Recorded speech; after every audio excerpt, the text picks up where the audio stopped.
All right, ladies and gentlemen, welcome back to the channel. Tonight we're going to be talking about the Chicago Bears. So Cliff Kingsbury just got hired by the Washington Commanders. His deal fell through with the Las Vegas Raiders, and I think a lot of people are mistakenly assuming that that means Washington is going to be trading up for pick number 1 to reunite Caleb Williams, the starting quarterback for USC, with Cliff Kingsbury, who was also with USC.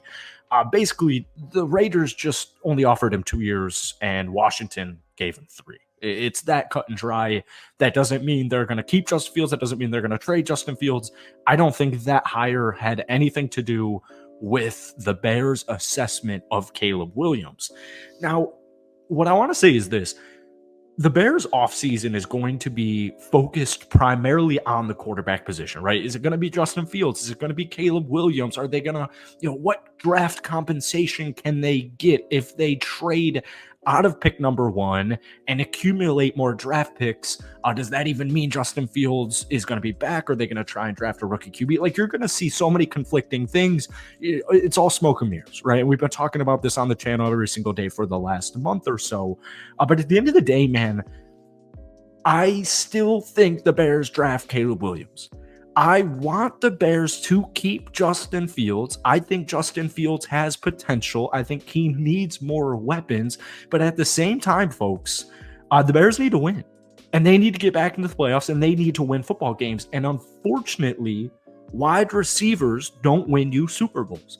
If wide receivers won you Super Bowls, the Vikings would have been in the playoffs this season.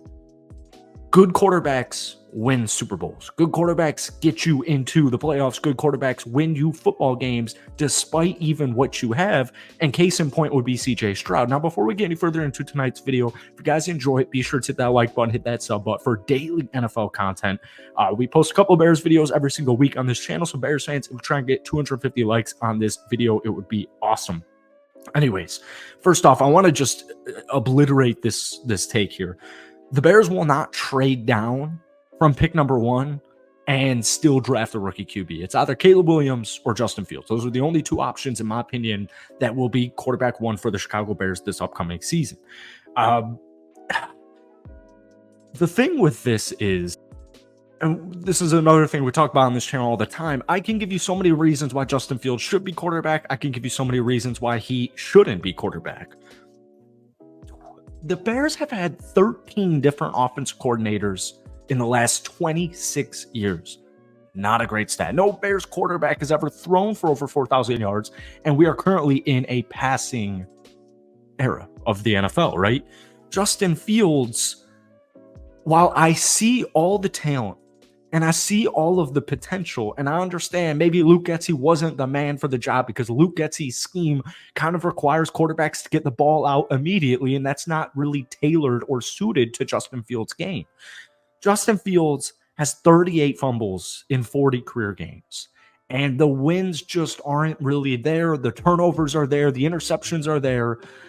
Yes, we've seen vast improvements. Injuries have really sucked. And once again, the Chicago Bears last season were the worst team in the National Football League, winning 3 games. And this year they won 7 football games. The issue becomes, yes, I think Justin Fields has plenty of talent, but at the same time, they can completely reset the quarterback clock right here, right now, with the first pick with Caleb Williams. And I understand you want to continue to accumulate draft capital and more, get more draft value, because the first pick, highly coveted generational talent right here in Caleb Williams. And the Bears also run a mom and pop style organization where they draft their QBs, they draft their players, and they let it ride for their rookie contract. So, like I said, there's a lot of conflicting narratives here. And the whole point that I mentioned at the beginning of this video is the Bears are actually in a much better spot than they were last season, obviously, but even just they're in a really good spot in general. Like, for example, the rush defense 1 year ago was 31st in rushing yards allowed per game. This season, the Bears were the number 1 ranked rush defense in the National Football League. They were also 5th in yards per carry allowed. They also have $49 million in cap space. They have the first pick. They have the 9th pick. They have DJ Moore. They have a really talented running back room with Khalil Herbert, rookie Rashawn Johnson, who's not a rookie anymore. You have a lot of intriguing pieces all over. Cole Kmet, right tackle Darnell Wright, Montez Sweat, Jalen Johnson hopefully comes back. So the Bears next month or so is going to be very overshadowed. They're in a very good position. So I don't want to hear, oh, well, the Bears' history is this.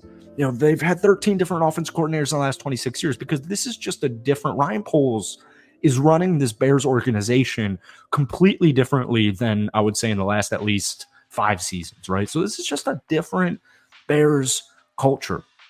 So, you know, we can sit here and, you know, argue and cry about how the Bears, you know, recent history has been so lackluster. But at the end of the day, the Bears actually have an above average defense. They have a ton of money in cap space. They have all these intriguing guys like DJ Moore, all the players we just mentioned. And either way, you're either going to see one or two things.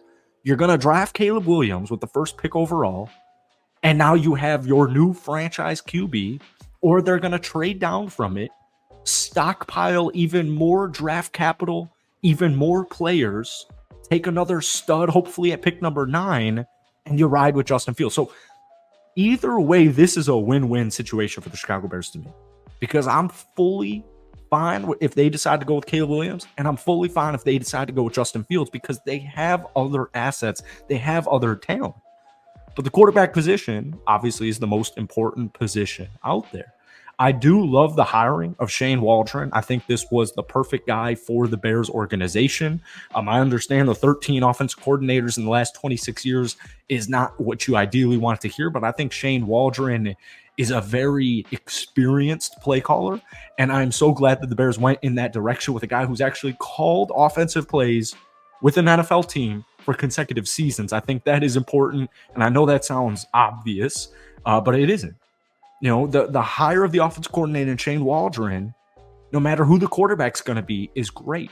So my point of this is, we have been, and we're going to continue to speculate Caleb Williams. Oh, you know, is it, he's got holes, right? He's got flaws, but so does Justin Fields. You know, leadership ability, is the painting nails and the father figure, are these things that are going to come into the way. All of this stuff is just smoke and mirrors. And pretty much 1 month from now, whether it's 3 weeks or whether it's 6 weeks, somewhere in between that time period, you will know who the starting quarterback for the Chicago Bears is in this upcoming season. And from there, we can move on and we could start to focus on all the good things, like you have almost $50 million in cap space. You have a phenomenal rush defense, and most of their guys on their front 7 defensively are coming back next year. So yes, you have some holes. I need another wide receiver, regardless of who QB1 is next season. I need a new center. I need another wide receiver that has star playmaking ability. I need an edge rusher, right? But just relax and let's let things pan out. I know this was kind of just a random opinion-based video, but hopefully you guys enjoyed it. Hit that like button, hit that sub button. Love talking Chicago Bears. Once again, as always, who do you see as QB1 for Chicago next season? Peace.